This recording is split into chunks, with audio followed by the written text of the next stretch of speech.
Plan, the next 4 sessions is to visit Govardhan Hill.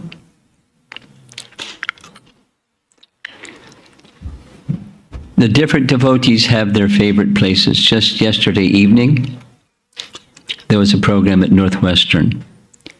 And the president of the club is born in Vrindavan. So we had a nice discussion.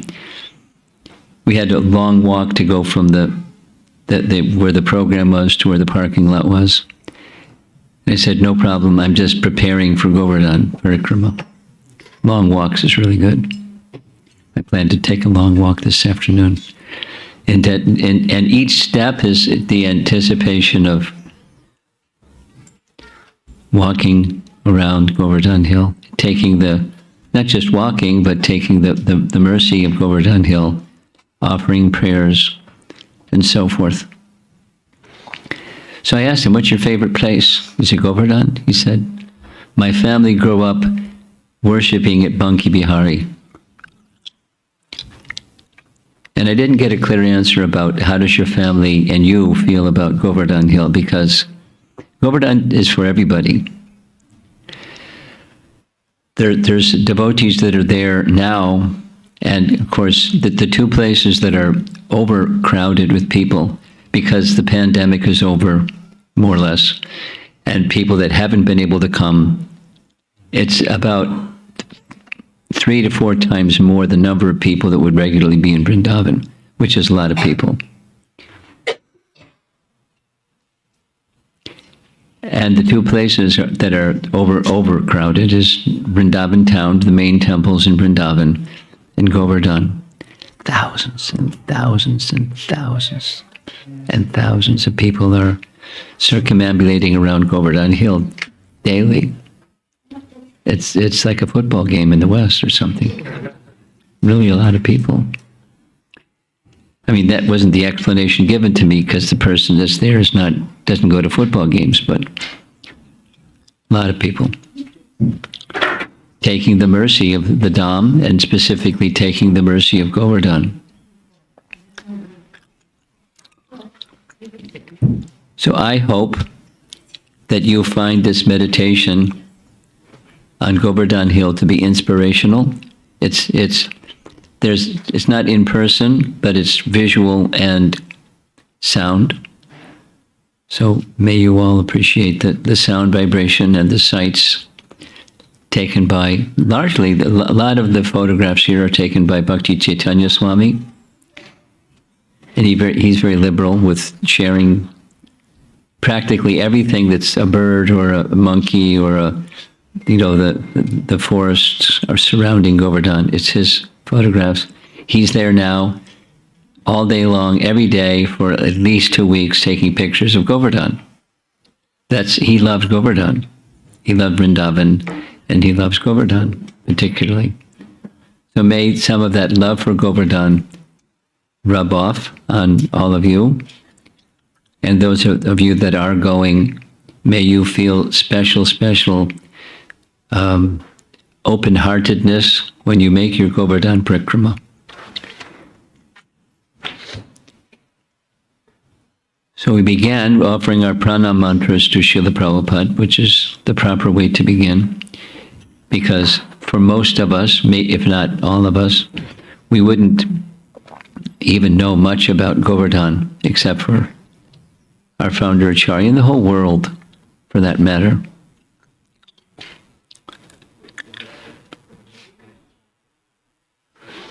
Your head's in the way.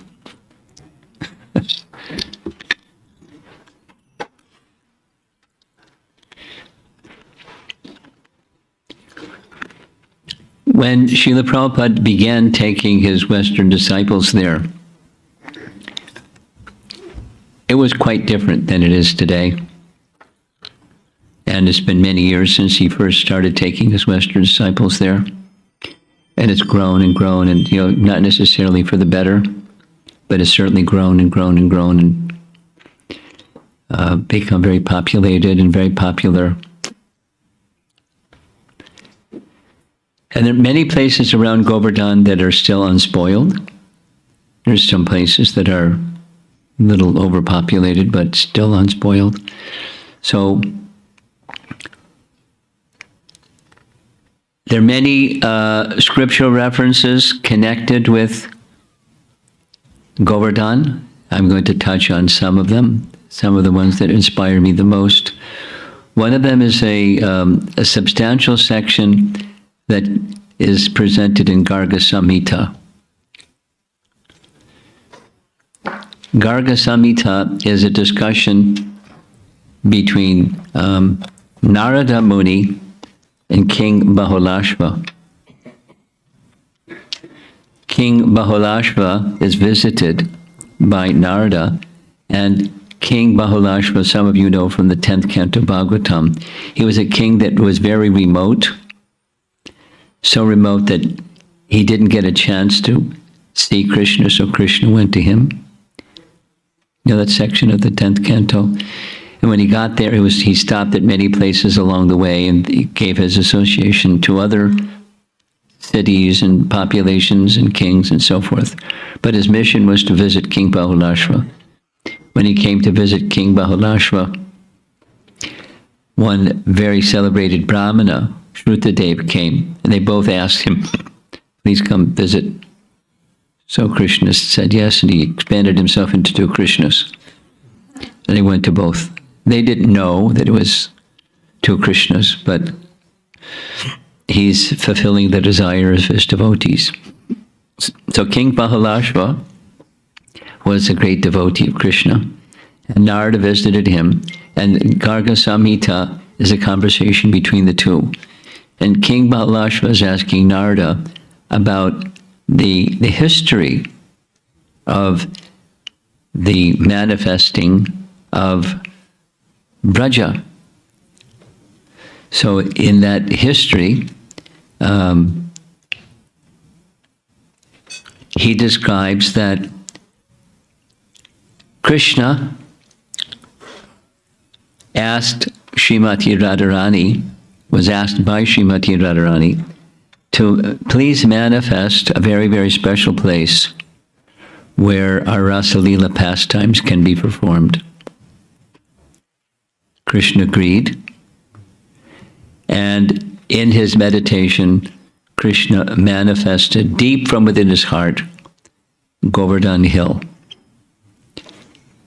Suddenly there fell on the ground, as you see in the there's a nice painting of that scene, a mountain. And the mountain of Govardhan, complete with caves and flowing streams and beautiful kadamba and bakula trees and birds and so many nice things, the mountain started to expand. And it expanded, and it expanded, and it expanded. It became 100,000 yojanas wide. And 1 yojana is 8 miles. 100,000 yojanas wide. Garga Samhita. 500 million yojanas tall.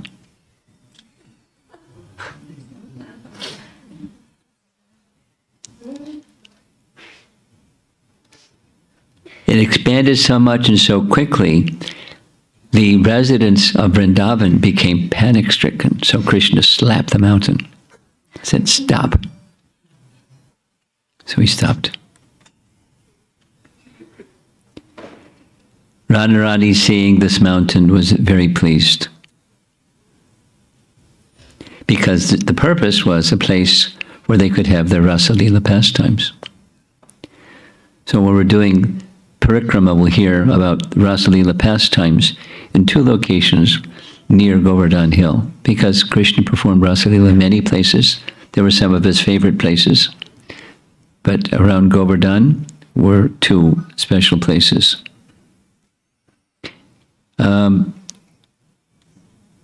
Here's a quote.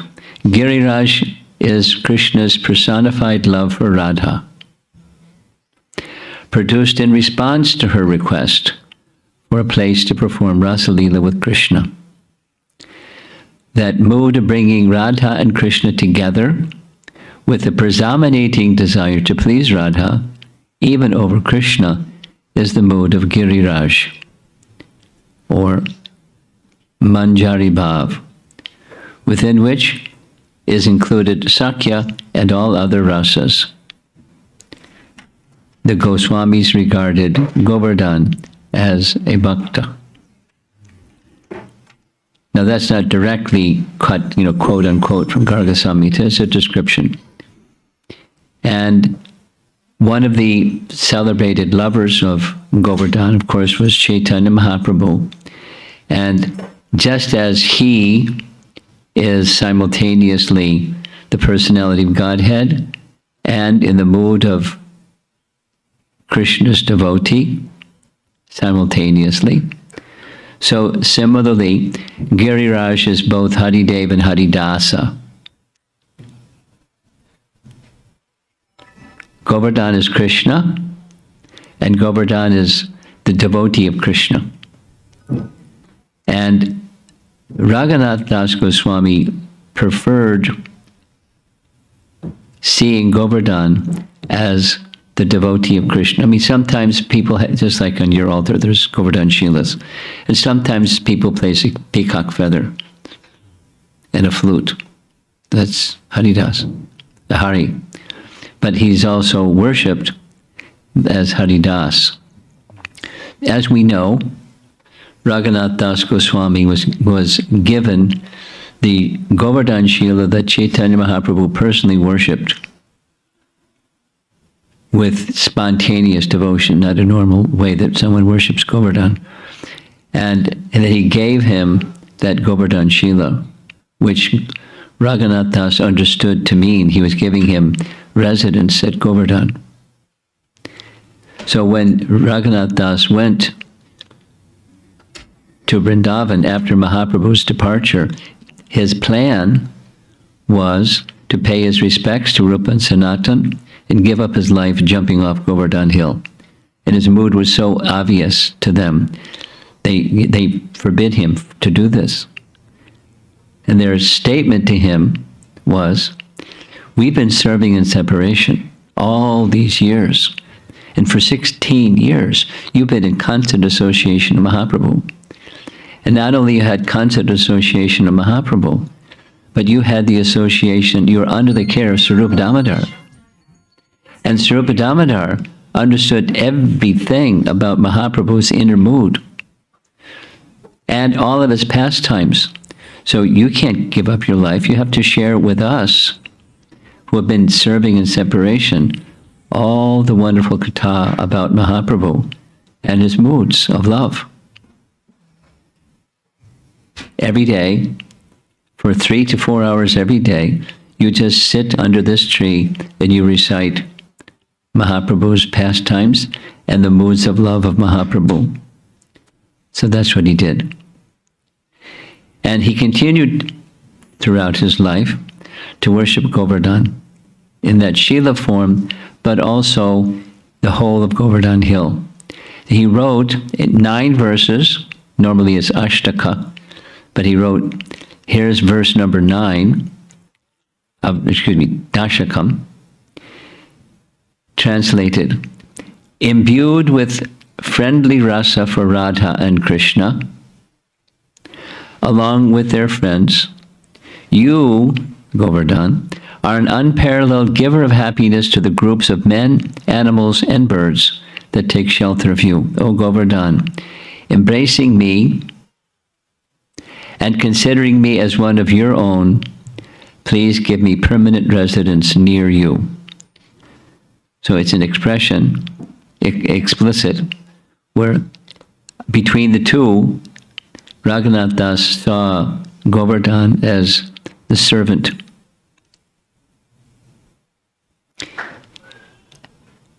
Haridas. There's a similar description found in Padma Purana, chapter 18, where the glories of Vrindavan are being explained to Vrinda Devi. And there's an interesting description where how different than what is described in Garga Samhita, how Govardhan became manifest on earth. And it's a description where the brother of Nanda Maharaj, Nanda was one of 5 sons. Upananda was the elder. And the next was Sananda, and then Nanda. So Sananda is describing to Nanda what he heard of a description between Pandu and Bhishma Dev. For some period of time, the Pandavas resided at Kamyavan during their exile. And they performed activities there, and they established a temple. Yudhisthira established a temple. And the place where that temple was is still commemorated. So they, the Pandavas, came to understand some things about Krishna's pastimes when he was younger in Vrindavan, while living in Kamyavan. So this is a discussion where Bhishma Dev is discussing, well, it says here, with Pandu, then it's being repeated by Sananda to Nanda. So the description goes like this. When Nanda Maharaj, when Nanda Nandana, when Krishna was ready to appear on earth, he requested Radharani to come with him. And she said, how can I leave? I'll be happy to come with you, but how can we survive without Govardhan, Jamuna?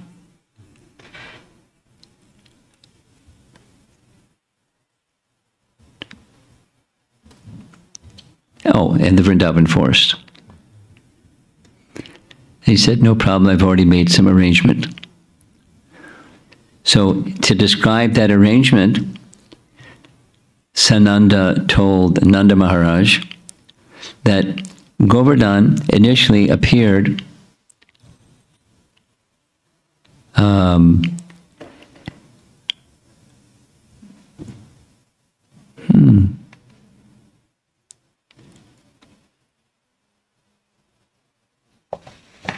Excuse me, I just got mixed up.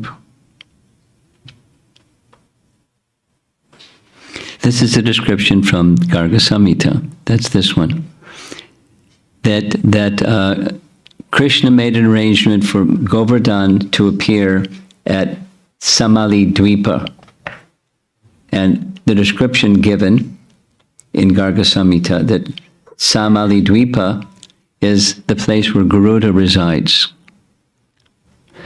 Samali Dvipa, found in the 5th canto Bhagavatam, is one of the islands, circular islands, surrounding the central island.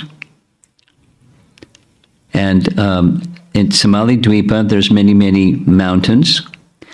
And when Govardhan descended in Samali Dvipa, all the other mountains offered their respects. Himalaya, Sumeru, and they came and offered their respects to Govardhan because they understood his greatness. And he appeared as the son of Dronachala. Dronachala, Achala means mountain. Dronachala, what became very celebrated as the father of Govardhan. So Palashya Muni heard about this place. So he was on pilgrimage, and when he came to this place, he saw this magnificent mountain, honored by all the other mountains, and he made a request of Dronachala to come with him. He said, I'm from Kashi, and in Kashi everything is very wonderful. Here's the glories of Kashi, one who resides there. And even a person who doesn't even know what the place is, they'll become liberated. It's such a wonderful place, but there's no mountains. So I have a request. Please arrange for your son, Govardhan, to come with me. back to Kashi. And it was like Vishwamitra asking Ram's father, Dasarath, please send your son with me. He didn't want to say yes, but he was afraid to say no. So he turned to his son and said, if you like to go, you can go. So Govardhan then, celebrated a little event. Govardhan said, I'm willing to go, that's all right, but on one condition. And the condition is, you can carry me, I'll arrange so that you have, with your mystic powers, you can carry me, but wherever you set me down, that's it. And Palasya said, no problem. I just won't set you down. And you come all with me to Kashi. So as they're passing, there's different versions. The common version that we hear is by the arrangements of Govardhan, thinking, this place we're passing over the Vrindavan where Krishna is going to appear and his wonderful pastimes. I want to be with Krishna. I want to be with Krishna. I want to be with Krishna. So nature's call was pushing on Palasya, and he forgot his promise, and he set Govardhan down. And when he went to lift Govardhan, Govardhan wouldn't budge. And he pleaded, and he made his best efforts to get Govardhan to come with him, but Govardhan reminded him, you made this promise, and you've set me down, so I'm not going anywhere. He tried his best anyways. All of his mystic powers were insufficient. And so he then put 2 and 2 together and came up with 4. And said, I understand what you're doing. You want to be here when Krishna appears. Very well. I curse you. That every day that passes, you'll shrink the size of a sesame seed, sometimes says mustard seed, every day. And that's the curse at the bottom. And Govardhan used to be much bigger. You heard the numbers, really big. But shrinking and shrinking and shrinking, and even today, shrinking every day. Plus, so many pilgrims take Govardhan Shila, so it's more than just a sesame seed's worth of Govardhan. But Govardhan is shrinking. A nice painting of Palasya carrying Govardhan. Now there's another description that says when Hanuman was helping Ram to build the bridge, he was carrying Govardhan, he heard a voice from the sky, bridge is built, no need to go further. So he set Govardhan down.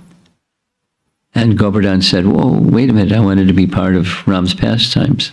And the voice from the sky said, don't worry, in his next incarnation, you'll be here and take part in the Lord's pastimes, right here in Vrindavan. So that's another narration. And all these are very nice. You take your favorite one.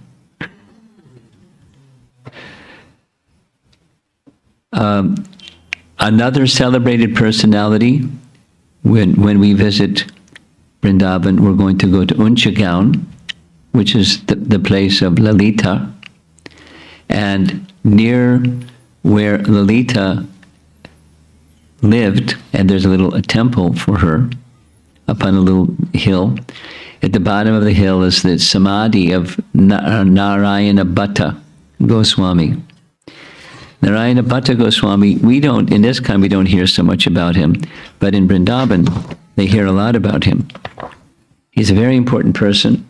He wrote a book and discovered several hundred places of lost pastimes of Krishna, as we often hear that Chaitanya Mahaprabhu gave the assignment to Rupa and Sanatan discover places that are lost. After he had discovered Ratnakund, he assigned to them discover places of Krishna's pastimes. So the history of Narayana Bhatta Goswami is he was a contemporary. He was young, but a contemporary of Rupa and Sanatan. In his biography, it said he received initiation from one of Sanatan Goswami's disciples, named Krishnadas Brahmachari. And he resided for many years by Radhakund. And in the course of his life, he wrote this book about Krishna's pastimes. And he found many lost deities celebrated, particularly celebrated as the deity of Radharani that's worshipped at Barsana. Radha Krishna deity. Lalaji. Ladali ji. And in Unchagaon, I think it's a little bit remote from where Lalita's place is, but there's a Dauji deity in Unchagaon that he personally found. The Sanket Devi, Sheshashayi Vishnu, etc., etc. Largely based upon statements of Vraja Purana, and he has little prana mantras for each of the places. Very special book. Very special book. Indradumna Maharaj makes reference to it from time to time. Apparently, there's a copy in Hindi or Sanskrit, probably Hindi, in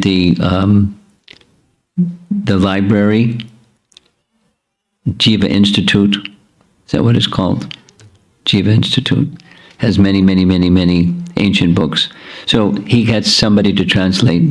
I think it's Hari Parshad translates. And when he gives his katha, he recites the prana mantra for this place, that place.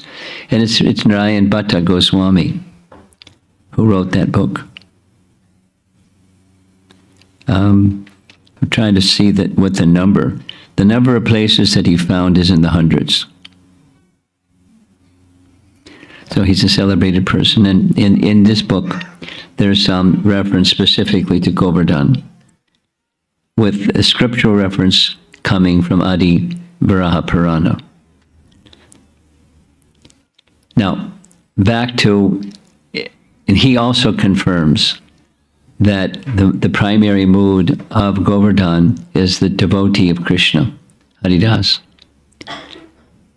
And in Srimad Bhagavatam,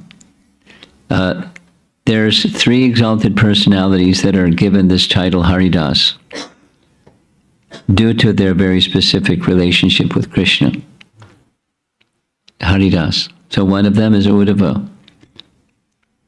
The reference is here, 10th canto, chapter 47. Uddhava is praised for bringing relief to the inhabitants of Vrindavan when he brought that message from Krishna. He's being praised by Shukadev Goswami in this way. And similarly, Yudhisthira Maharaj is referred to as Haridas when he performed the Rajasuya Yajna, the best of the Lord's devotees. Here's the translation of that verse. All saintly guests at Maharaj Yudhisthira's Rajasuya Yajna glorified the king's love for Krishna, which was so deep that the Lord felt bound to live as a servant, friend, and master in the Pandavas' home. However, very, very special of the 3 is Govardhan, because the gopis are identifying as he's the best of the servants of Hari. Haridasavarya, we're very familiar with that phrase. And in what ways does Govardhan serve? Here's how the gopis describe the service of Govardhan. Oh, my friends, this hill supplies Krishna and Balaram, along with their calves, cows, and cowherd friends, with all kinds of necessities.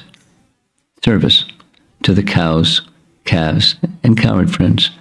Water for drinking, very soft grass, caves, fruits, flowers, and vegetables. In this way, the hill offers respects to the Lord. So there's paintings indicating there are caves where Radha and Krishna would go, or the cowherd boys would go if it was too hot, they would get cool. If it was too rainy, they would get dry. So serving the divine couple and serving the cowherd boys by providing caves.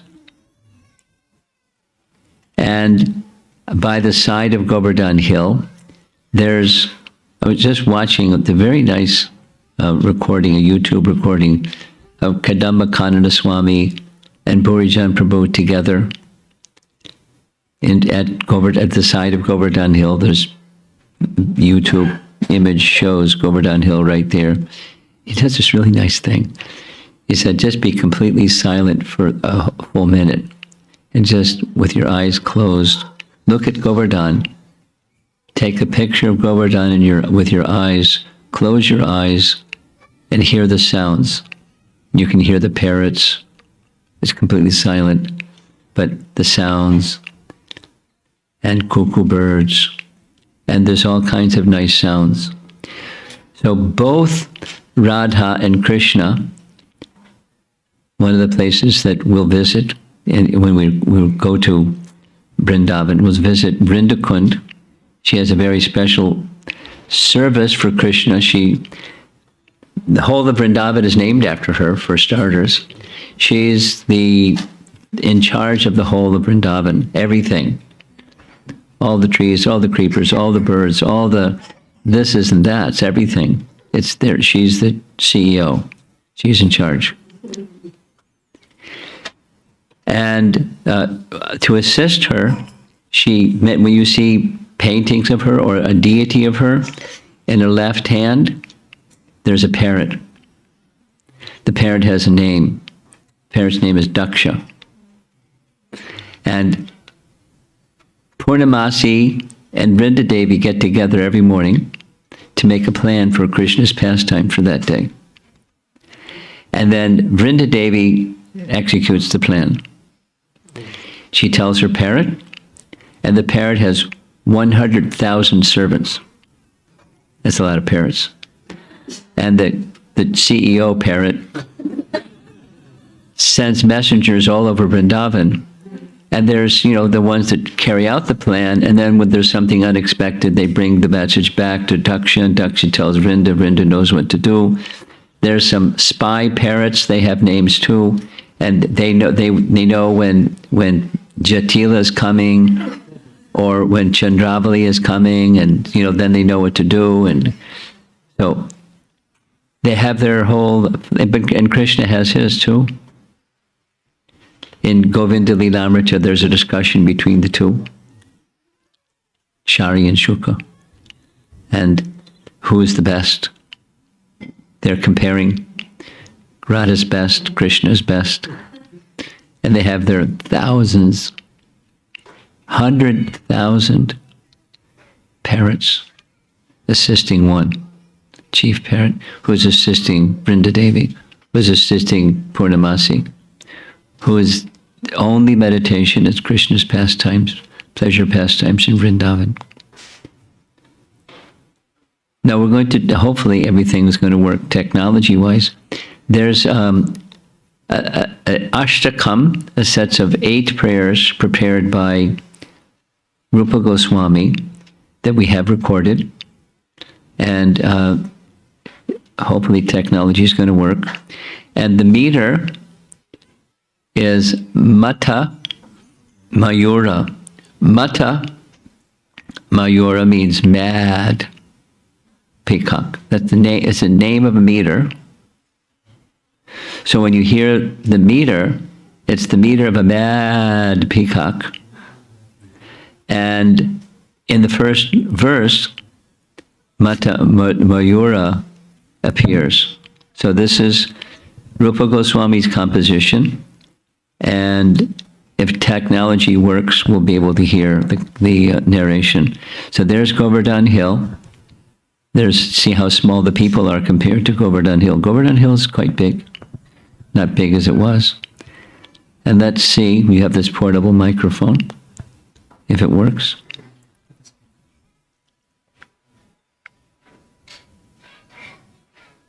Well, I tried it before. It's not working.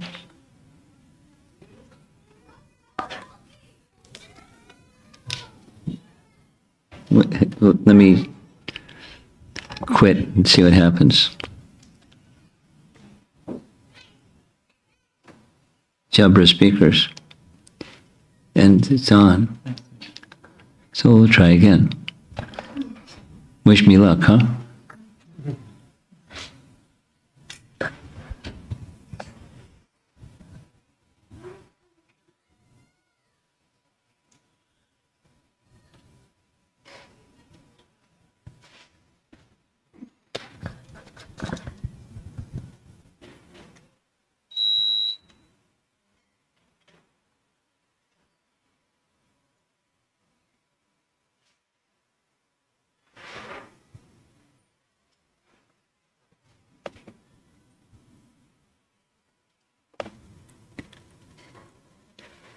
गोविन्दस्योत्तं सितवंशि क्वणित्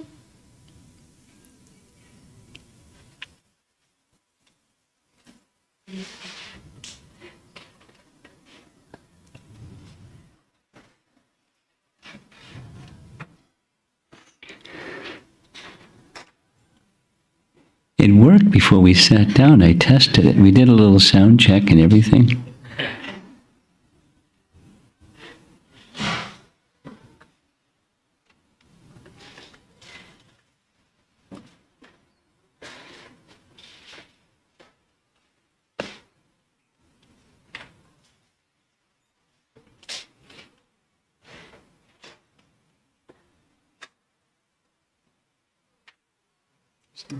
So we play manually.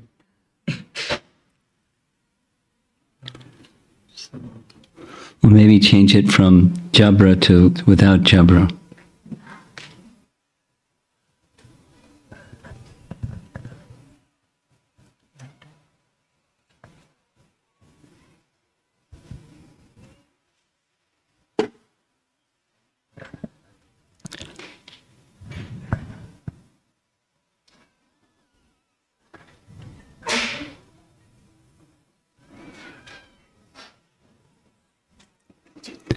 Boo.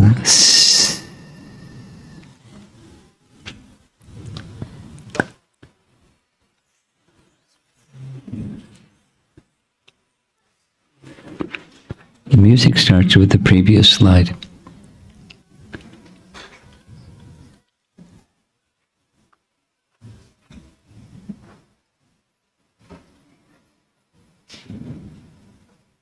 Govind Taking like in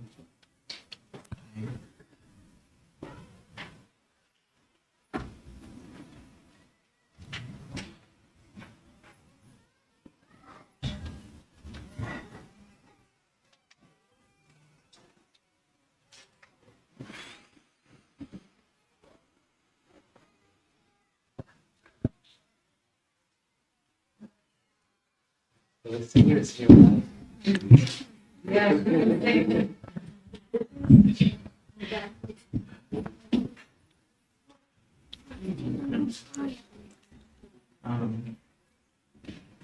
I was played here and it tries for these people.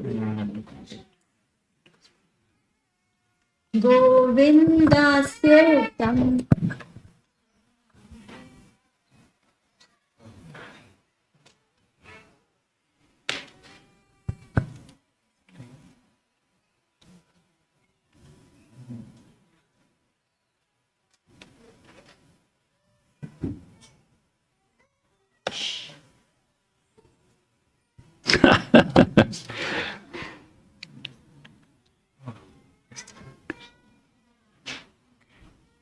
गतरङ्गाङ्कुदास्य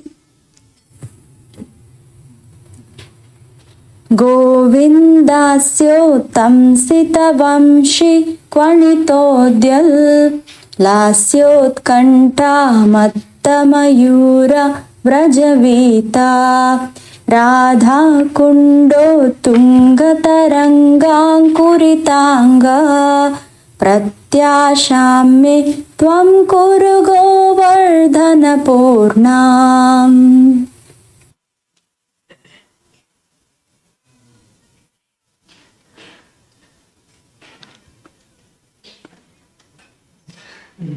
Sound strike.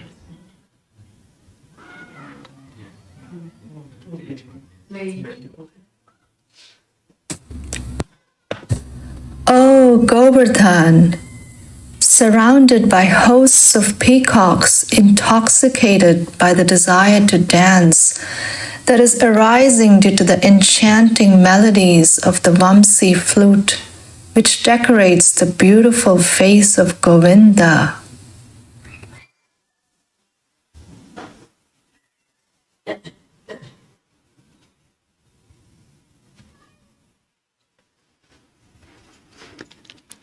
This isn't good.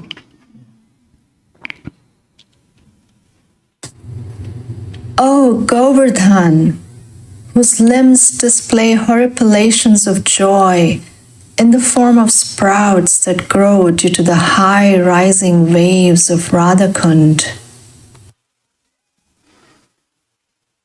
Very disappointing.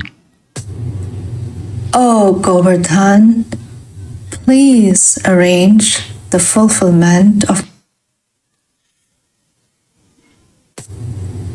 O Govardhan, please arrange the fulfillment of my desires. We have to do this each one like this? I would like to see. Go ahead. Try to see what happens.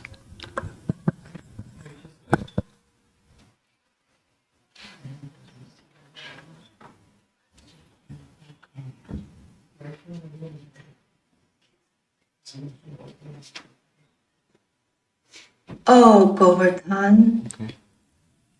Maybe.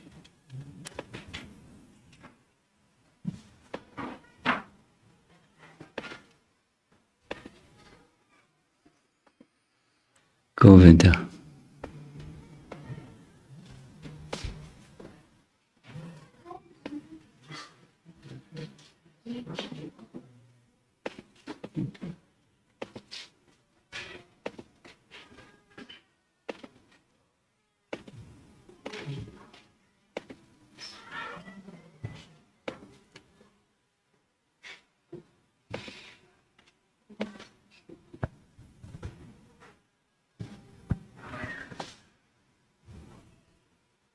गोविन्दस्योत्तं सितवंशि क्वणितोद्यल् लास्योत्कण्ठामत्तमयूर व्रजवीता राधाकुण्डो तुङ्गतरङ्गाङ्कुरिताङ्गा प्रत्याशां मे त्वं कुरु गोवर्धनपूर्णाम्।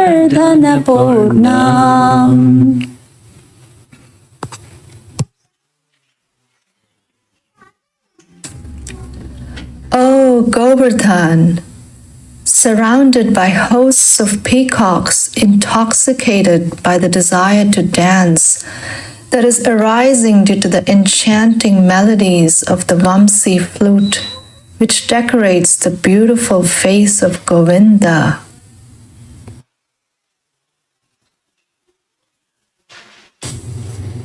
O Govardhan, whose limbs display horripilations of joy in the form of sprouts that grow due to the high rising waves of Ratnakund.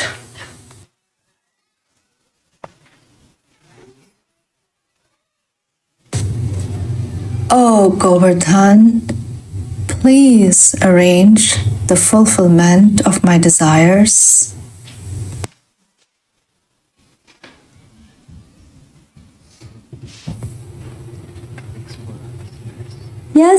यस्योत्कर्षाद् विस्मितदीभिर्व्रजदेवी वृन्दैर्वर्यं वर्णितमास्ते हरिदास्यं चित्रैर्युञ्जं स्तद्युतिपुञ्जे अखिलाशां प्रत्याशां मे त्वं कुरु गोवर्धनपूर्णाम्।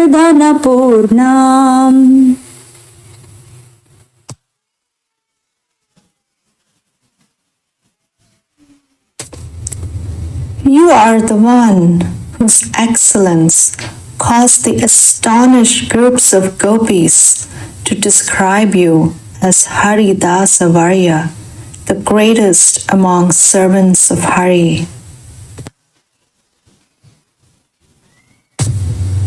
As you illuminate all directions by your various clusters of amazing light emanating from the transcendental moonstones, sapphires, rubies, etc. on your surface,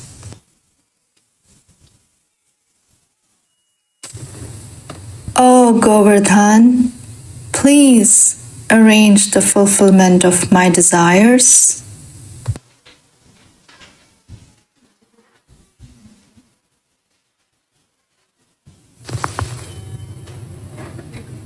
विन्दद्भिर्यो मन्दिरतां कन्दरवृन्दै कन्दैश्चेन्दोर्बन्धुभिरानन्दयतीशं वैदुर्याभे निर्जरतो ये अपि सोऽयं प्रत्याशां मे त्वं कुरु गोवर्धनपूर्णाम्।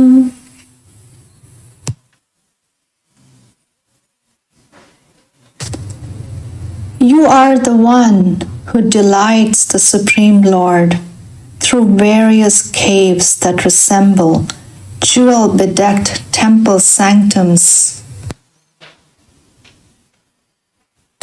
as well as through your khanda, elephant foot yam, your water lilies, and also through the sparkling, clean, dark-hued waters of your waterfalls. O Govardhan, please arrange the fulfillment of my desires.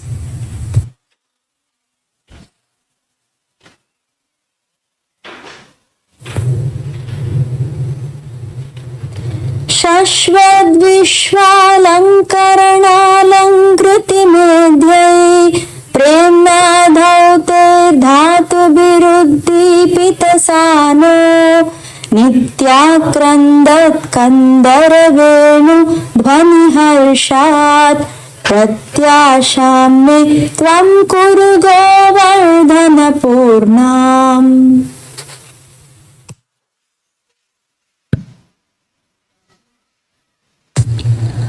O Govardhan, whose plateaus are glowing due to your various minerals, like natural red arsenic, oxides of various colors, etc., thoroughly washed by your pure love, which constantly act as pure ornaments for Hari, the ornament of the entire universe.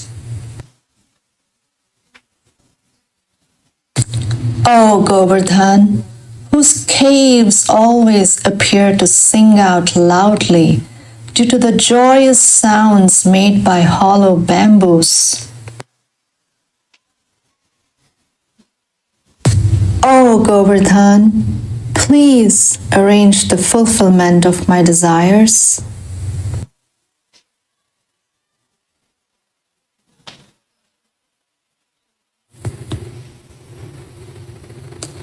प्राज्याराजिर्यस्य विराजत्युपलानां कृष्णेनासौ सन्ततमध्यासितमध्या सोऽयं बन्धुर्बन्धुरधर्म सुरबीणां प्रत्याशां मे त्वं कुरु गोवर्धनपूर्णाम्।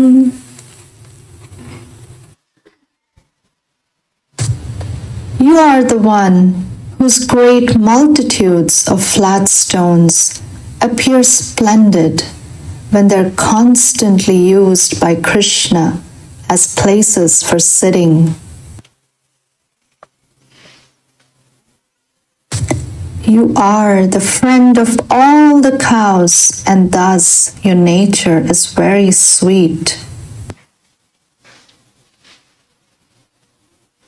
O Govardhan, please arrange the fulfillment of my desires.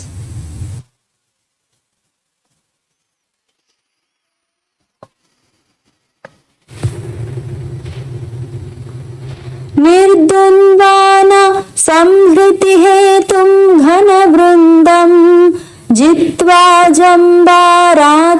सम्भावितबाधं स्वानां वैरं यः किल निर्यापितवान् स प्रत्याशां मे त्वं कुरु गोवर्धनपूर्णाम्.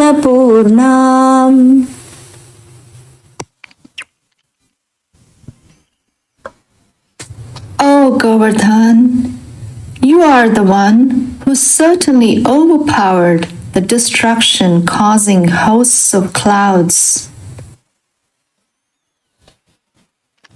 Thus, having conquered the unconquerable Indra, you are the one who calmed down the burning enmity of your mountain relatives. O Govardhan, please arrange the fulfillment of my desires.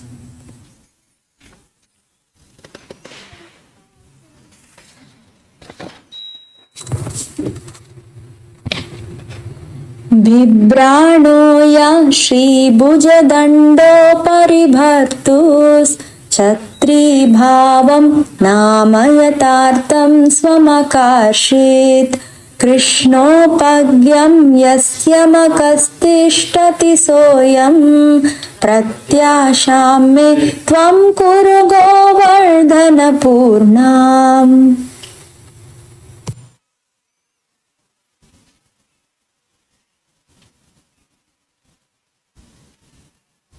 You are the one who gave true meaning to your own name as you accepted the role of an umbrella hanging over the beautiful arm of your Lord Giridhari. You are the one whose worship is established directly by Krishna's revelation. O Govardhan, please arrange the fulfillment of my desires.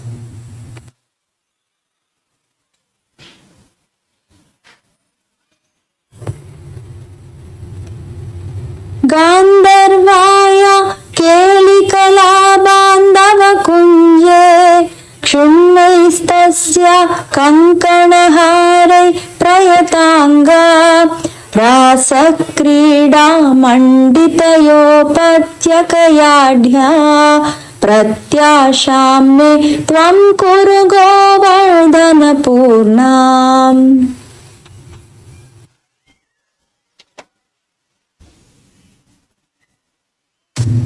Oh, dear friend of Gandharva Radha, assisting her in the kunjas, forest bowers in her love sports. O Govardhan, whose limbs are decorated with her fallen ornaments like bracelets and garlands. O Govardhan, equipped with surrounding flat areas decorated with the signs of Rasalila. O Govardhan, please arrange the fulfillment of my desires.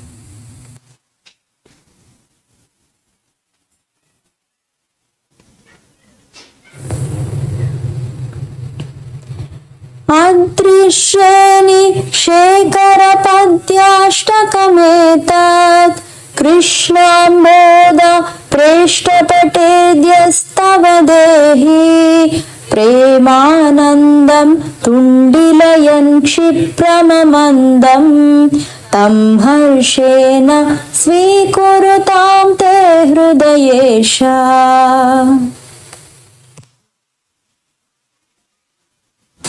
O crest jewel among all mountains, O mountain dear to the dark cloud-hued Krishna,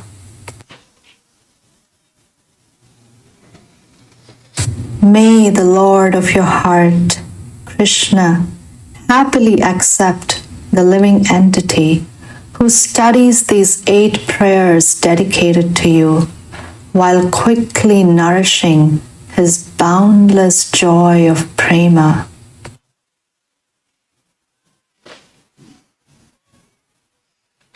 O Govardhan, please arrange the fulfillment of my desires.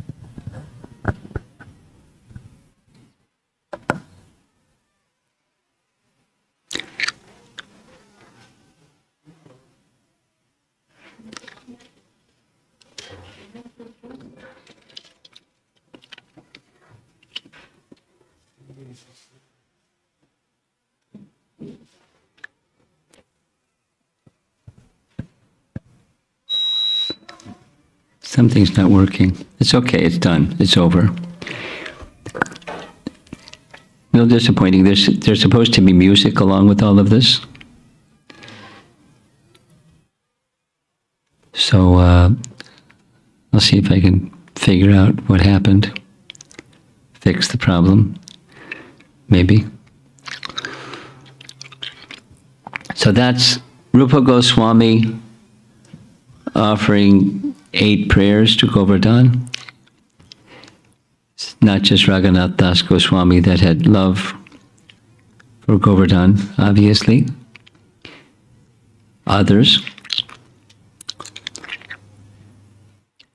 There's a question asked, how to understand that Govardhan, within these prayers, gave true meaning to his own name by accepting the role of an umbrella hanging over the beautiful arm of Lord Giridhari. You heard that in the prayers. And that answer is given by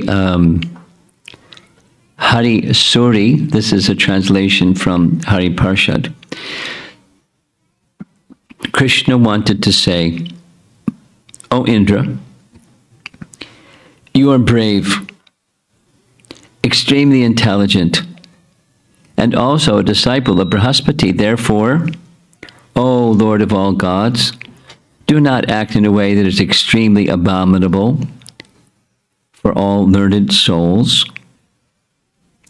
But since Indra is known as Vridha Shrava, meaning he's renowned among elder knowers of the Vedas, and Vridha Shrava, he is hard of hearing. Therefore, in order to make Indra hear his message clearly, Krishna raised Vardhana, his voice, go by lifting the mountain.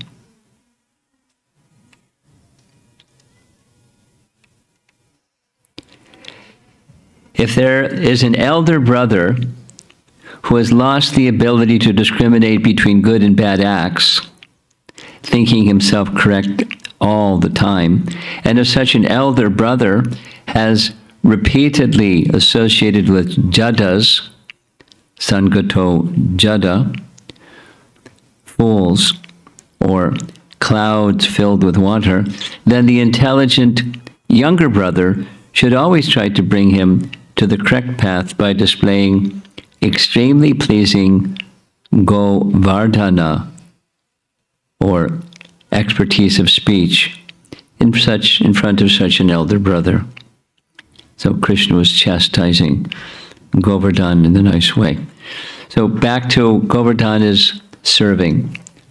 Govardhan serves by providing nice soft roots for eating, jewels for ornamenting the body, flat places for sitting. This is speaking again of Govardhan as the Haridas Varya.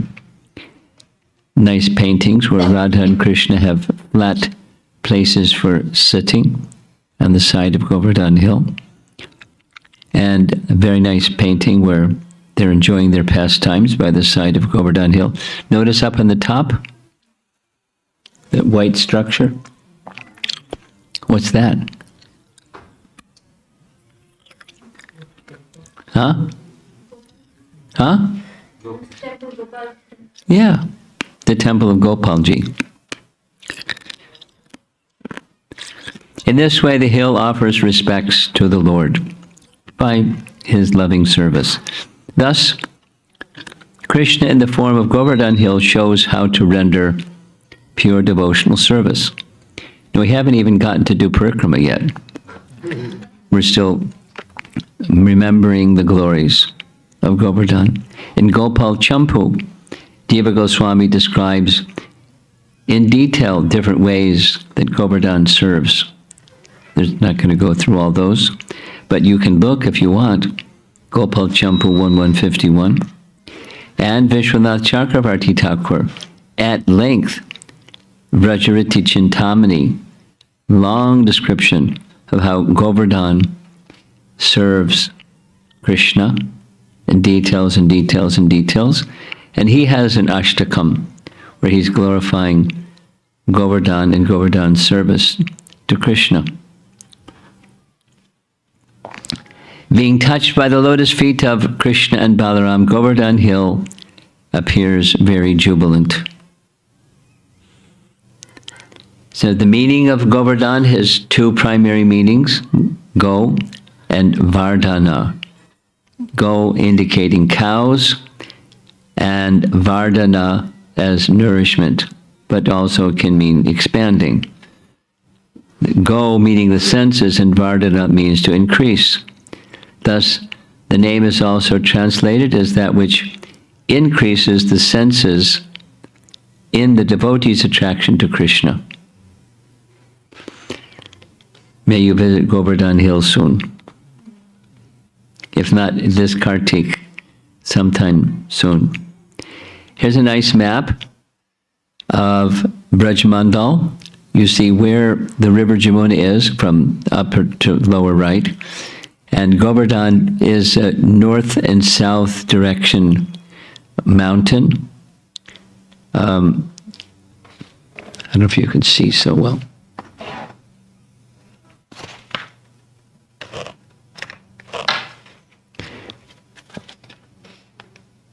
Varsana is directly north, almost, of Govardhan Hill.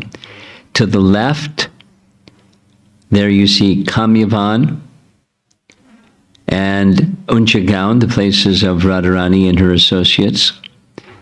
And to the due west of Govardhan, of Govardhan town is Dig, D-I-G, that's the place where Krishna stayed for some time. Anyway, Nandagram is north, due north of Varsana. So just to get a little bit of the geography of Brajmandal is nice. Here's an aerial photograph of Govardhan Hill. It doesn't show it north and south because it's the long mountain. And it is said that Govardhan is shaped like a peacock. The peacock's tail is down in the lower left, kind of fans out. The body of the peacock is Govardhan town. There's a long neck of the peacock, and then up top is the two eyes of the peacock and the mouth of the peacock and the two eyes, that's Ratnakund, Shankachuda. And in the shape like a peacock, it's described like that. Govardhan is shaped in that way.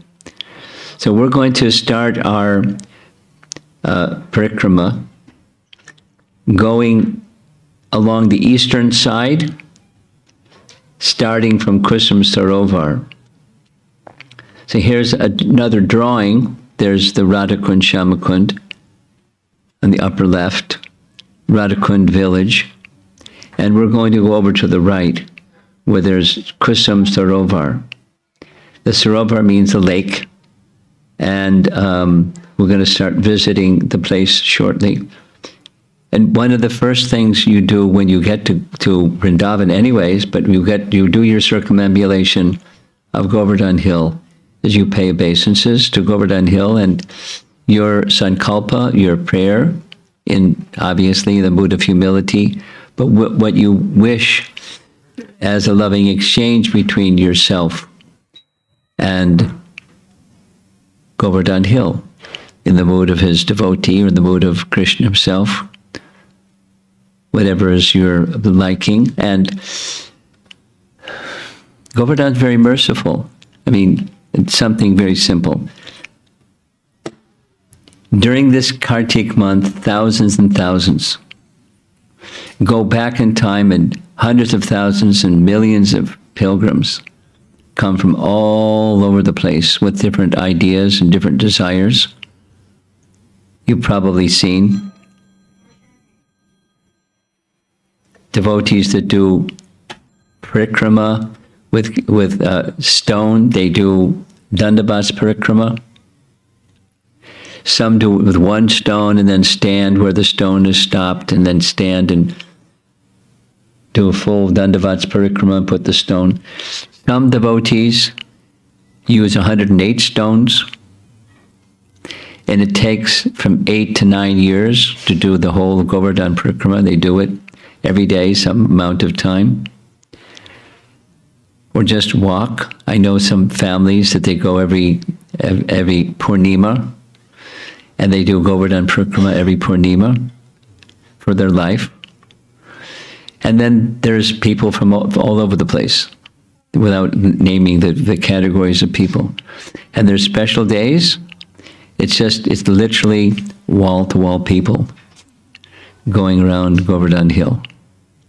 Special days.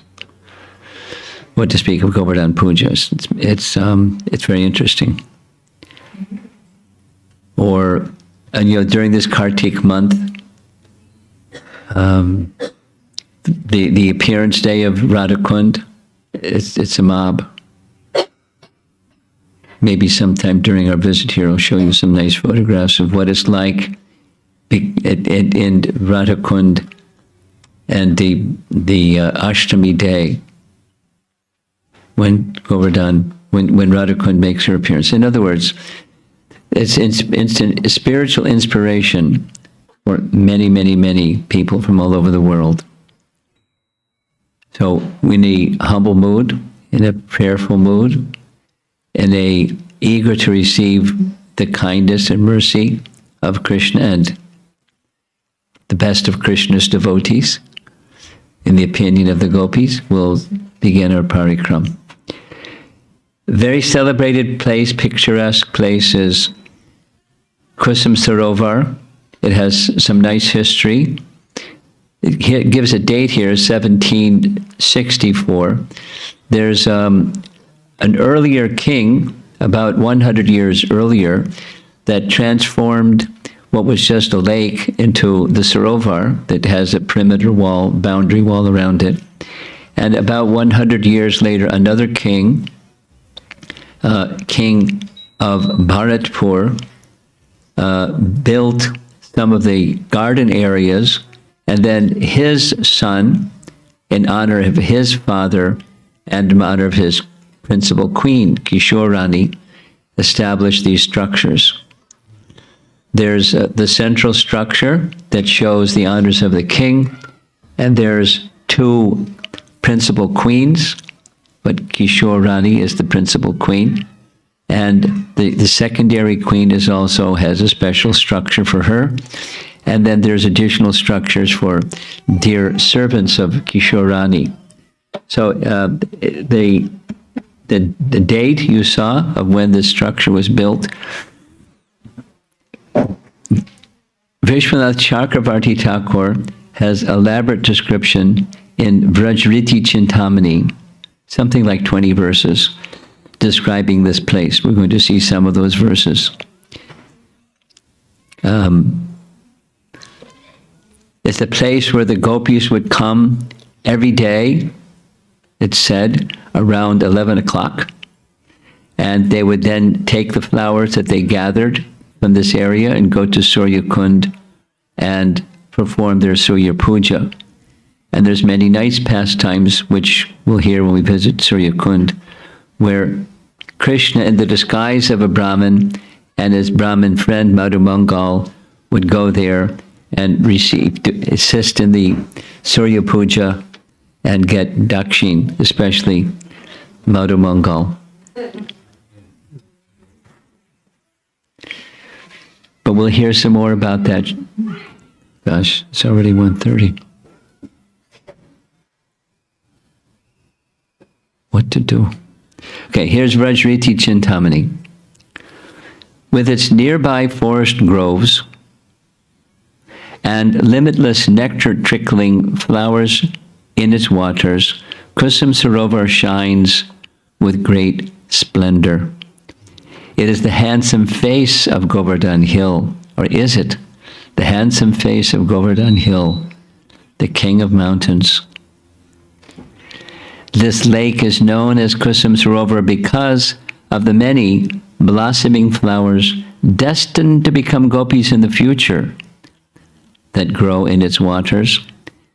Now that's Vrajriti Chintamani, and there's a whole other section in Vishwanath Chakrabarti Thakur's writings, Krishna Bhavanamrita.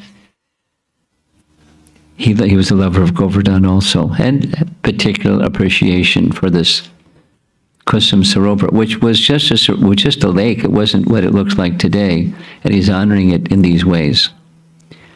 Here's an evening scene, another evening scene.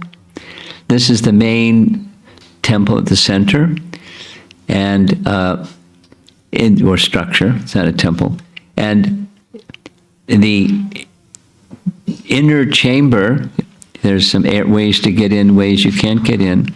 But in the inner chamber, and in the ceiling, there's pastimes of the king, his exploits, and there's also pastimes of Krishna in different depictions. And they've been restored because it's a couple hundred years old, more than that, 250 years old now. Here's the photographs of the Krishna Lila depicted here. Holy pastimes, etc. The swing pastime, the king's pastimes, and his exploits. Powerful king, but a devotee of Krishna, naturally. Otherwise, why come to Vrindavan? And here's Kishore Rani's footprints in honor of her, and one of the principal maid servants. Structure dedicated to her. And the gardens are reasonably nicely maintained and very classical architecture.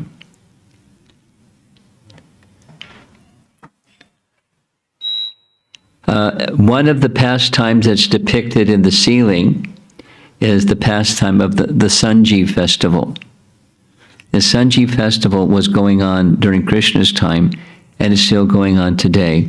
During a certain time of the month of Kartik, there's a festival where young girls in Varsana, they would have a contest where they would make flower decorations around the doorways of their houses. The flower decorations were cow dung patties decorated around the doorway, and then flowers stuck to the cow dung patties. And then the village elders would come by in the evening and evaluate who did the best, and there'd be an award for the one who did the best.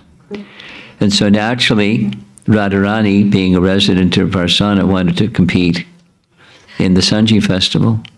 And she knew where the best flowers were. The best flowers were at Kusum Sarovar. So she went early in the morning, and the description is Krishna played not well that morning, so he could sneak over and join the fun. And they all had baskets, and they were gathering flowers. So when Krishna saw Srimati Radharani gathering flowers, you see him in the background over there. He saw that she had her sari caught in a thorn bush. And as she was trying to release her sari from the thorn and the thorn bush, the other side of her sari got caught in the thorn bush. And so Krishna came and released her. And as Krishna released her from the thorn bush, she became charmed by this wonderful boy. So this wonderful boy, she wanted to know, who are you? She said, my name is Vanamali. I'm the gardener of the king. And I saw you here, I saw you were stuck, so I came to help release you. And suddenly he disappeared. And her mind was absorbed in thoughts of Krishna. So finally, the girls, her other gopis, she called out for them, but they didn't hear her because she was in a remote place. They found her, and they looked in her basket, and the basket was nearly empty. What happened? You normally all of our flowers together equals less than what your flowers are. And she described how her mind was just absorbed in this gardener, Vanamali. So they asked for the description. And the description she gave was Krishna's description. And just as they were speaking, Krishna came. I'm the gardener of the king, and you're stealing. I knew that there was something coming here and stealing the king's flowers, and you're all under arrest. You're in big trouble with the king. And so they started speaking back in a sassy way. What do you mean, the king? She's the queen of Vrindavan. She's in charge, and who are you? You're a nobody. So Krishna said, oh yeah, he took his stick and hit the basket at the bottom, and all the flowers went flying. You have to pay your tax to the king. You can't take his flowers. And as they watched what he just did, they grabbed him. And as they grabbed him, they found his flute. Said, you're not Vanamali, you're Van Bihari. And they said, now you're in big trouble, because there's all these flowers that we have to use for the Janji festival, and now they're spoiled, they fell on the ground. He said, no worries, I'll take the flowers and go to the river Jamuna and wash them all in the river Jamuna. I'll be right back. There's not time. It's already late. We have to get to up to Varsana and make the flower arrangements.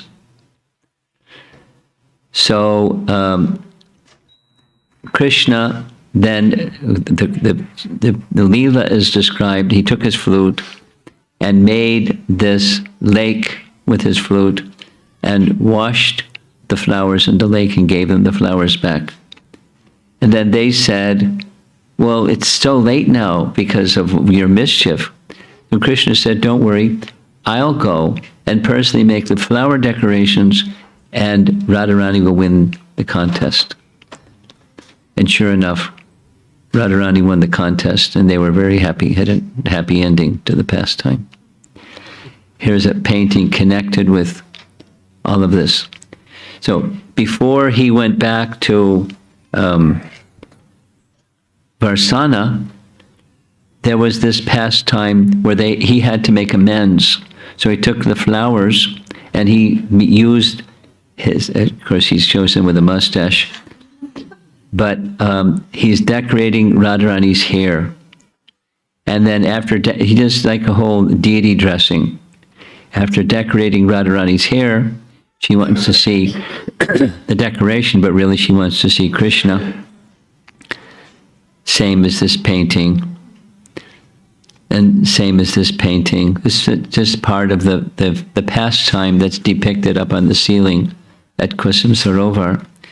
And here's a close-up of the same painting where Radharani is being decorated by Krishna. And after decorating her hair, there's other ornaments he wants to give to Radharani.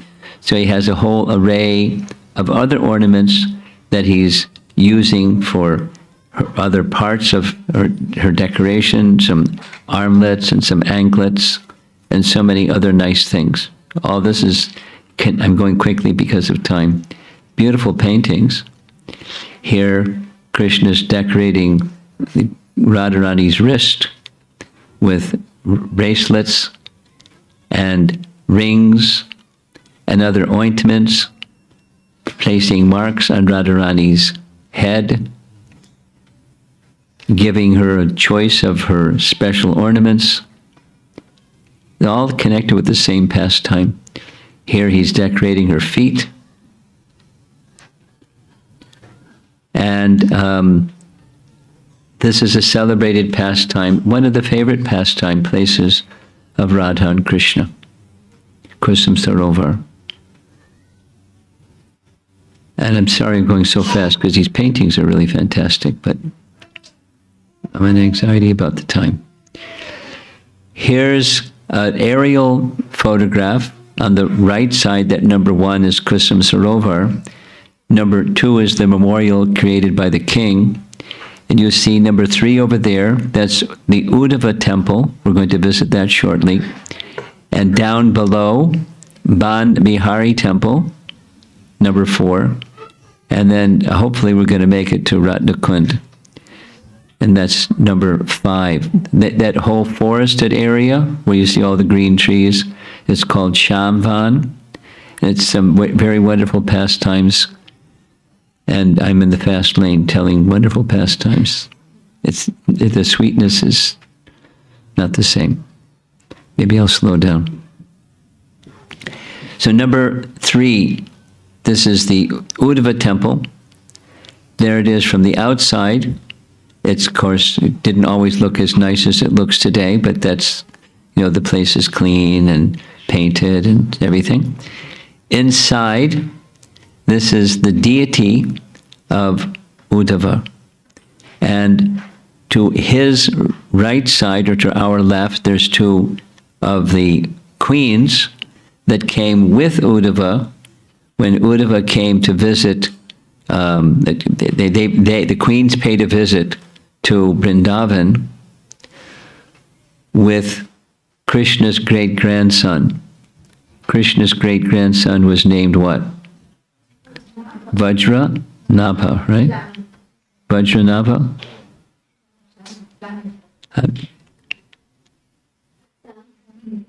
Vajranabha.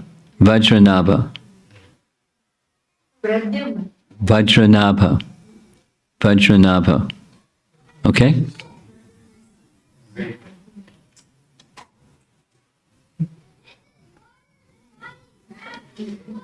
You want to edit?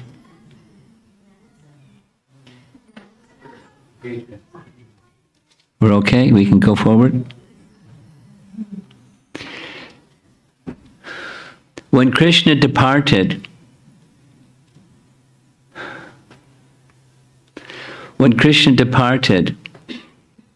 he gave an instruction to his chariot driver.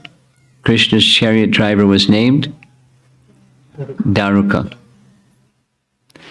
He sent Daruka back to Dwarka. And he said, please inform the residents of Dwarka that the whole city of Dwarka is going to be submerged in the ocean in 7 days. They have to vacate. So he gave him some service to do. So he went back to Dwarka. And the queens, all the queens were there. So it's a long description. Arjuna was to accompany the queens to go from Dwarka all the way back to Hastinapur. When they reached Hastinapur, they were sent to Mathura because they had a great desire to see the places of Krishna's pastimes. When they got to Mathura, the king of Mathura was Vajranabha. Vajranabha made an arrangement for the queens to go to Vrindavan, not far from Mathura, to go to Vrindavan and see the places of Krishna's pastimes. One of the places they went was this place, where Uddhava had offered prayers to Krishna. It's on actually just the other side of Govardhan Hill, where Uddhava Kund is there. You can see, from Uddhava Kund, you can see Kusum Sarovar just on the other side of Govardhan Hill. It's not really tall at that place. So, at this place, they started having kirtan. When they had kirtan, Uddhava, who had already become a blade of grass, appeared and joined the kirtan. And then they requested Uddhava to narrate Krishna's pastimes because he intimately knew Krishna's pastimes. And this is how, one by one, they returned to the spiritual world hearing from Uddhava Krishna's pastimes. So this place commemorates that pastime, that function. Here's another. See that the rest of the altar is looks a little different. Here's a little further away. Here's a very close photograph of Uddhava. And to the side is Vajranabha, Krishna's great-grandson. Mataji, see the spelling? Yeah. Vajranabha. Thank you. Vajranabha. And two of the queens who came with Uddhava, or who were present when this kirtan took place, a little bit distant over that white structure there, that's Uddhava Kund. Excuse me, not Uddhava Kund, it's the Uddhava temple. And previously, this is an old photo, there he is with a little mustache. That's what the temple, what the altar used to look like. There's a closer picture. But you won't see this anymore, so you have to have a repository of old photographs to see. So now, moving along, we're going to go to the front. You see number 4, Ban Bihari Temple. See that in the screen? There's the front of the Ban Bihari Temple. Now this temple used to belong to sadhu, and in course of time, some ISKCON devotees had befriended the sadhu.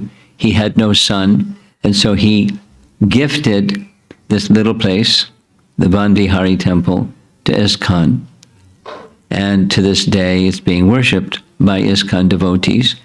You see in the front is a photograph of the painting that's at Kusum Sarovar. So Ban Bihari is the pastime where the gopis were saying, you're not Vanamali, you're Ban Bihari. So this is the Ban Bihari temple commemorating that pastime that took place at Kusum Sarovar.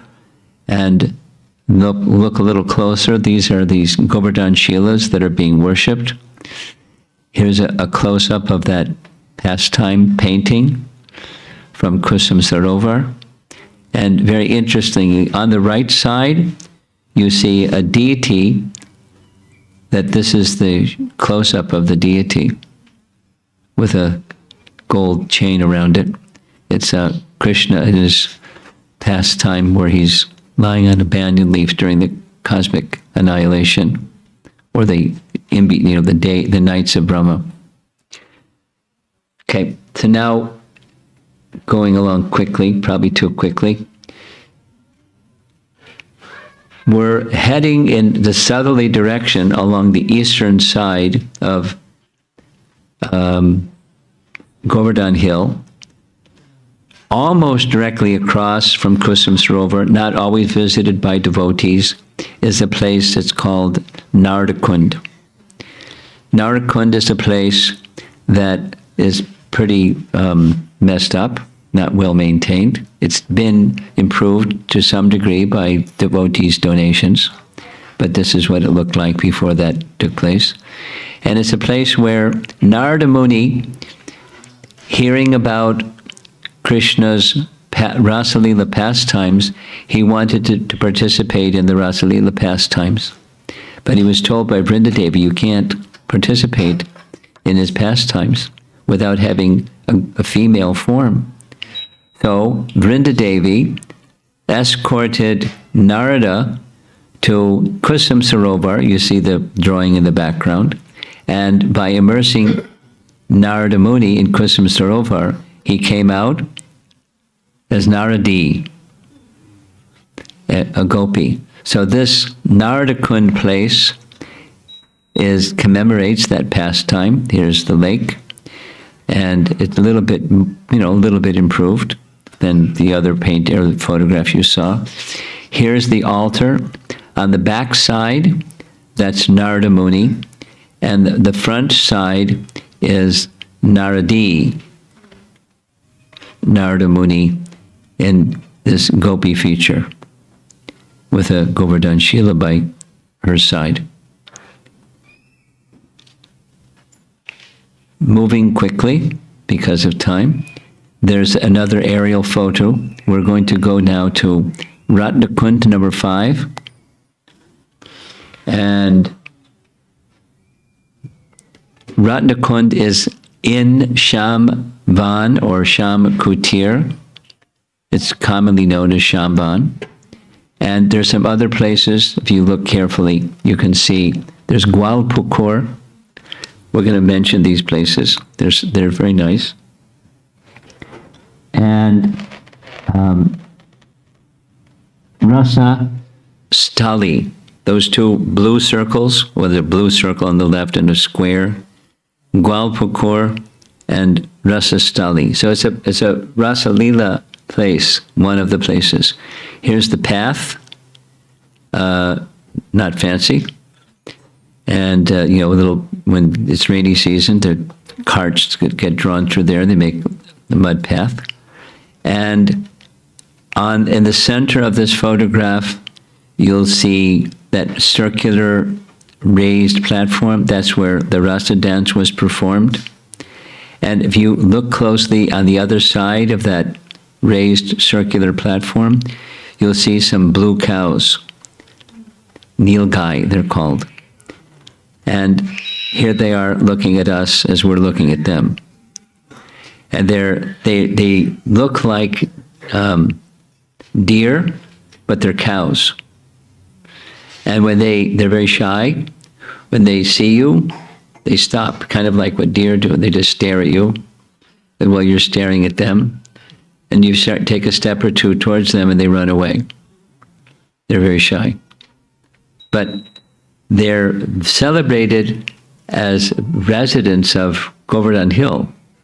I don't know of any other place in Vrindavan where they reside besides Govardhan Hill. They like Govardhan. And Govardhan likes them. They're very nice. So here's a similar photograph. You see there's one turning around looking at you. This is the place where the Rasa Lila was performed. And sometimes they have a place where the Rasa Lila is performed looking like this. And here's the next year called Rasa Stali. It shows the Rasa dance in the sitting place, it commemorating the Ratna Singhasan, a Singhasan made of jewels. Here's a sadhu who's overseeing the place. And this is the sitting place where Srimati Radharani was seated when Shankachuda came. You know the pastime? This is the pastime when Shankachuda came. Is previously, Shanka means conch. So he had a turban on the top of his conch was a jewel shaped like a conch. That's how he got the name Shankachuda. And his background was he had become a follower of Kuvera. As a follower of Kuvera, he became rich because somehow treasures of heaven become rich. I don't know how it happens. But he became very, very wealthy, and with his wealth, he became very proud. There's different descriptions, but one of those descriptions is he was so proud of his wealth and his strength that when he heard about Kamsa, he went to engage in battle with Kamsa. And neither of them could win. One version says neither of them, 28 days they fought. They finally realized we're not able to defeat each other, let's become friends. Another version says that Kamsa defeated him, and so he became a follower of Kamsa. So, at one time, previously, Kamsa had sent Keshi, pictured there on the left, and Arishtasura to check out the situation in Vrindavan. It was before they came in those forms, they just did some espionage. And when they returned, they explained how beautiful was Srimati Radharani and the glory of Krishna. And Rishta suggested that Kamsa kidnapped Radharani. So Shankachuda was sent to kidnap Radharani. At the time when he came to kidnap Radharani, at this Rasastali place, Radha was enjoying pastimes with Krishna. Balaram had his group of gopis, and they were enjoying pastimes together. And Shankachuda came along, seeing the beauty of these young girls, and immediately tried to steal them, to kidnap them. And he was moving them along, and they called out for Krishna to help. There's different descriptions. One description says Krishna and Balaram broke off huge trees, a sal tree, broke off all the leaves and branches and started chasing after Shankachuda. Shankachuda saw them coming with raised trees in their hands, and he left the gopis and ran for his life. Balaram Krishna told Balaram, you stay here and protect the gopis, I'm going to catch this guy. So Krishna caught the guy, and with one sako, he finished him. And he took the jewel that was on his forehead, and he came back, and when he came back, there was like, who's Krishna going to give the jewel to? So he decided he'd give it to Balaram. Then later, listen carefully, later he told Balaram to give the jewel to Radharani. Radharani wore it as a locket around her neck. And then from Vidagdha Madhava, the whole Shamantaka jewel was entrusted by the sun god. Listen carefully. The Shamantaka jewel was given to Satrajit by the sun god. So Radha, it's a long story. We're running out. Anyway, it's 2:00 already. Radha, feeling separation from Krishna, decided to give up her life. She entered into the Jamuna. The sun god came and picked her up and took her because she was a worshipper of the sun god. This is Vidagdha Madhava. And took her to his abode. The sun god later gave that jewel to Satrajit. Right? Because Satrajit was a worshipper of the sun.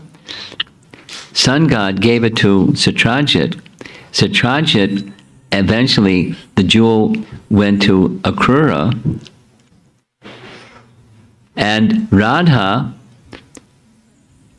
was the daughter of Satrajit, and Krishna married Satyabhama, the daughter of Satrajit. But who is Satyabhama? Radharani. That's a long story.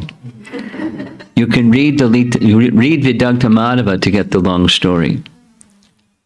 But that's Rupa Goswami explaining. So we discussed this twice so far. Maybe in the course of my visit here, we'll go over this. I'll say it slowly. And there's many scriptural references that are not something I'm accustomed to hearing, but there are many scriptural references, and our Rupa Goswami, Sanatana Goswami, and our acharyas accept that each of the gopis have their expansions. Just like Krishna has his expansions. Swayam Bhagavan Krishna in Vrindavan is the original personality of Godhead, and from him come many expansions. Similarly, Radha has her expansions. It's right in Chaitanya Charitamrita, Adi Lila chapter 4.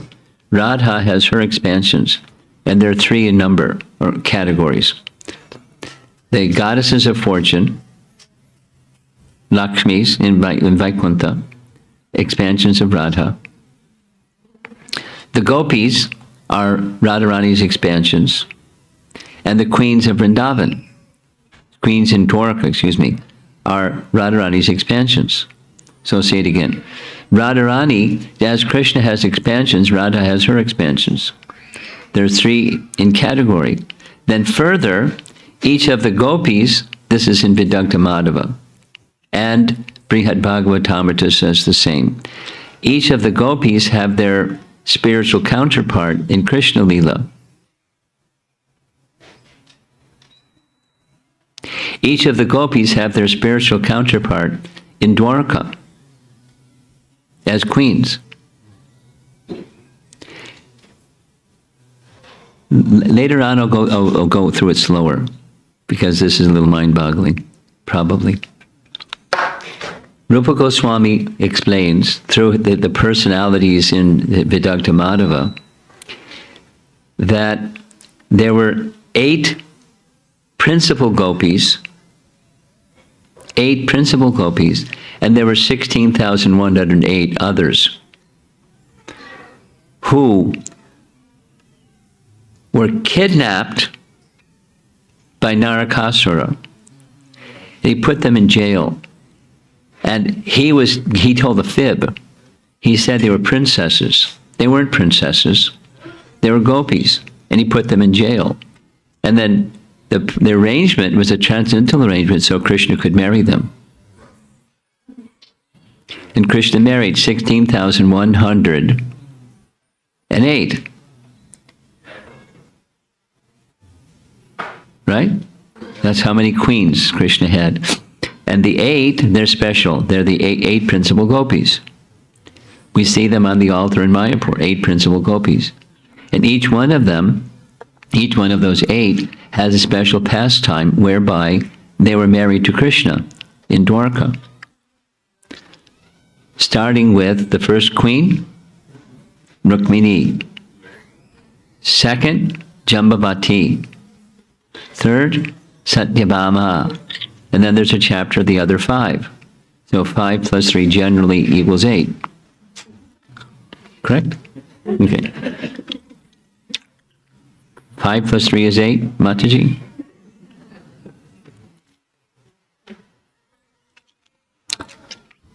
Plus 16,100.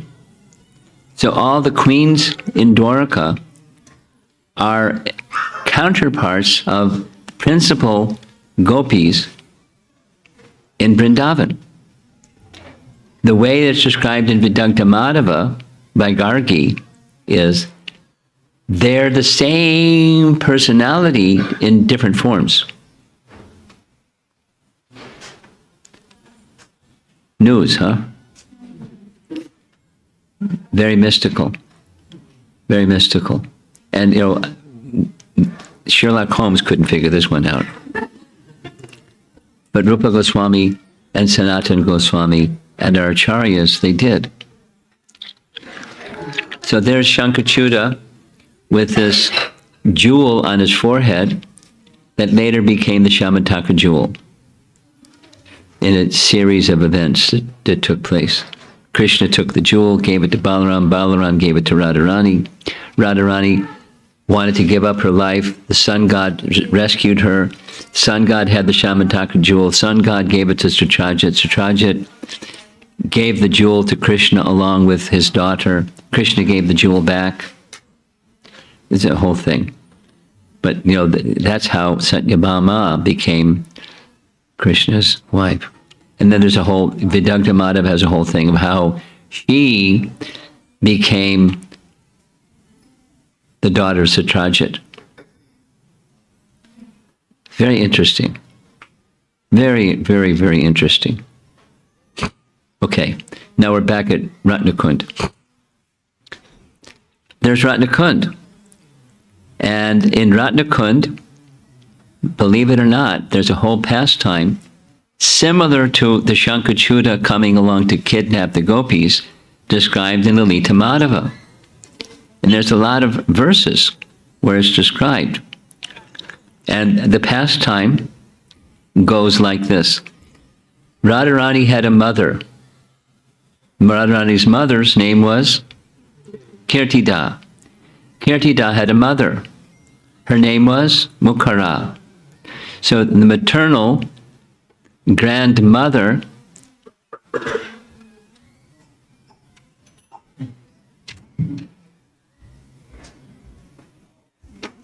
the maternal grandmother of Radharani was Mukhara. And Mukhara was an almost blind lady.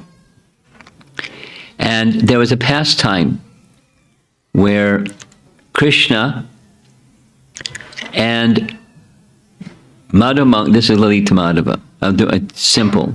It's elaborate, but I'm doing it simple because of time. So Madhumangal and Krishna went to assist Srimati Radharani in her performance of Surya Puja at Surya Kund. And Jatila was very pleased with their service of Brahminical service of Surya Puja. She wanted to give a donation. Madhumangal stepped forward. Give it to me. I want ladus. She said, I don't have ladus. Let's go to your home. You can make some ladus. Let's go. So they went, leaving Krishna and Radharani and the other gopis to have pastimes together. Into the scene comes Radharani's grandmother, and she sees Krishna with Radharani, and she starts saying heavy things. You this, you that, I'm going to let you have it. And he comes, she's got a stick in her hand, and she starts chasing after Krishna, and Krishna runs. And she goes in the wrong direction because she doesn't see well. And in another grove, she finds somebody else. And she sees to somebody else and said, I've heard that this Krishna can assume different forms. Look at this other form. He's got big fangs. He looks very fearful. Here's the Krishna and Madhumangal, disguised as Brahmanas, perform Surya Puja for Srimati Radharani under the supervision of Jatila. Jatila is in the middle. This is it, Yavat. Abhimanyu is on our right, and Kutila is on her right or our left. So at the scene of Ratnakund, Radha and Krishna are there, and she starts chasing. And she says, Purnamasi was right. She said that you assume many forms, like Nrsimha and Varaha. Oh, Shiva, you've assumed the form of some terrible fiery demon into a Shankachuda. And she starts screaming for help. Krishna comes to this is Lalita Madhava. Krishna comes to the rescue, and he grabs a hold of Shankachuda, smashes him with his fist, and takes the jewel and gives the jewel to Balaram. And Mukhara is, oh, you saved my dear beloved granddaughter. Thank you so much. Lalita Madhava. In this place, in Shambhan, there's this rock that shows the footprint of a calf, the footprint of Krishna, and the mark of one of Krishna's staffs. This is a Govardhan Shila, and look closely. And it's now they put chandan and other things around. It's a special place, and it's a place where the cowherd boys would come regularly because there was this nice pukur where they would take water. And I think I'm going to have to tell the taking water story next time because it's a really fantastic story. It's not nice to do it so fast like this. But there's a photograph of those places you saw already. You see Ratnakund, and going on the screen, going left where that path goes, takes you to Gwalpukur. And here's what Gwalpukur used to look like, kind of run down and not taken care of very nicely. And now look at this. The Bhaktivedanta Memorial Trust fixed it up very nicely. And next time, part 2 will be some nice pastimes at Gwalpukur.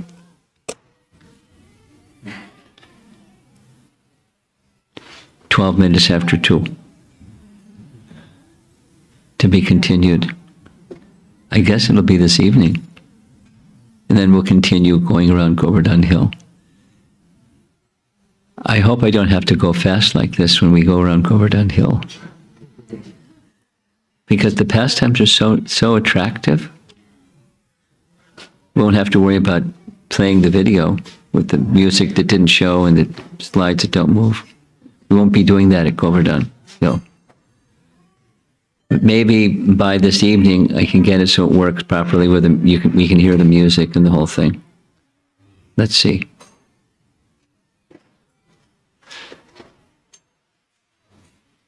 Giri Govardhan ki, Sri Vrindavan Dham ki, Srila Prabhupada ki, Gaur Premanandi.